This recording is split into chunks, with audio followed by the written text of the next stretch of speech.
नमस्कार, मैं डॉक्टर नित्यानंद त्रिपाठी। आपके प्रीवियस सीरीज में जैसे मैंने पेसमेकर के बेसिक्स के बारे में बताया, आगे पेसमेकर्स कितने प्रकार के होते हैं और क्या एडवांसमेंट है। एक तो पेसमेकर होता है जो सिर्फ एक ही चैम्बर को पेस करता है, हार्ट के एक ही कमरे को पेस करता है, या तो एट्रियम या वेंट्रिकल, उसको सिंगल चैम्बर पेसमेकर बोलते हैं। जिस पेसमेकर में दोनों चैम्बर में पेसिंग करते हैं, पहले एट्रियम में पेसिंग करते हैं फिर वेंट्रिकल में, जैसा कि हमारा नेचुरल हार्ट काम करता है कि पहले एट्रियम कॉन्ट्रैक्ट करता है, फिर एट्रियम से ब्लड वेंट्रिकल में जाता है, फिर वेंट्रिकल कॉन्ट्रैक्ट करता है जिससे ब्लड पूरे शरीर में जाता है। तो अगर दो वायर्स से पेस करते हैं जो ऑलमोस्ट नेचुरल के करीब है, इसको डुअल चैम्बर पेसमेकर बोलते हैं। कुछ पेसमेकर्स होते हैं जो कि हार्ट के अंदर ही फिट हो जाते हैं, जैसे कि लीडलेस पेसमेकर, उसमें कोई भी तार नहीं होता, किसी भी जगह के कट नहीं लगता है, सीधे आपके हार्ट में जैसे एंजियोग्राफी करते हैं वैसे इम्प्लांट कर देते हैं और फिर आपका हार्ट काम करना शुरू कर देता है।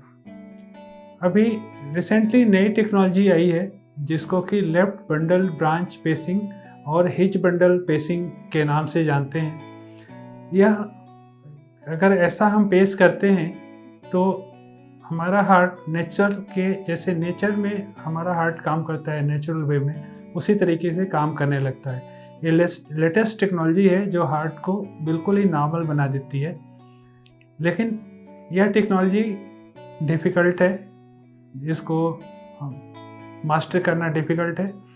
लेकिन यहाँ पे हम लोग फोर्टिस हॉस्पिटल में इस टेक्नोलॉजी को रूटीनली यूज कर रहे हैं और अपने पेशेंट्स को बेनिफिट पहुंचा रहे हैं न्यूएस्ट टेक्नोलॉजी से, चाहे वो लीडलेस हो या लेफ्ट बंडल पेसिंग हो या हिज पेसिंग हो, यहाँ हम लोग रेगुलर कर रहे हैं। अब ये है कि हिज बंडल पेसिंग बाकी पेसिंग से कैसे डिफरेंट है।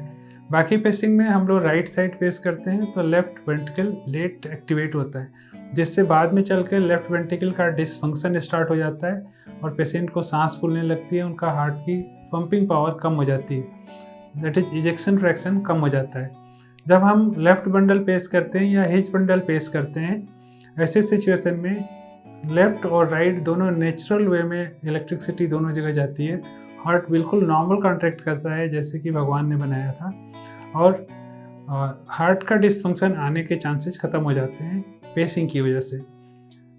लीडलेस पेसमेकर का एडवांटेज ये है कि कोई भी बाहर कट नहीं लगता, कोई मार्क नहीं होता, कुछ भी डिवाइस नहीं दिखती, ना ही फील होती है, और वो हार्ट के अंदर होता है, बहुत छोटा होता है और वो 11 साल तक चल सकता है। बाकी पेसमेकर्स भी 8 से लेकर 10 साल तक काम करते हैं, फिर उसके बाद बैटरी बदलने की ज़रूरत पड़ती है। जो पेसमेकर्स होते हैं वो दो तरीके के होते हैं, एक में एमआरआई हो सकता है और दूसरे में नहीं हो सकता है। तो जिन लोगों को पेसमेकर लगाना होता है उनके लिए इम्पॉर्टेंट है कि एमआरआई लगवाने वाला पेसमेकर लगाएं, जिसमें एमआरआई हो सकता है ऐसा पेसमेकर लगाएं, न कि वो पेसमेकर जिसमें एमआरआई नहीं हो सकता, क्योंकि बाई चांस अगर एमआरआई की ज़रूरत पड़े तो उसमें मुश्किल होती है कराना। ये कुछ इंपॉर्टेंट बातें थी पेसमेकर के एडवांसमेंट के बारे में जो आपको बतानी थी। नेक्स्ट एपिसोड में हम लोग टैकीकार्डिया मतलब हार्ट जल्दी जल्दी चलने के लिए क्या पेसमेकर्स अवेलेबल हैं उसके बारे में डिस्कस करेंगे। Thank you.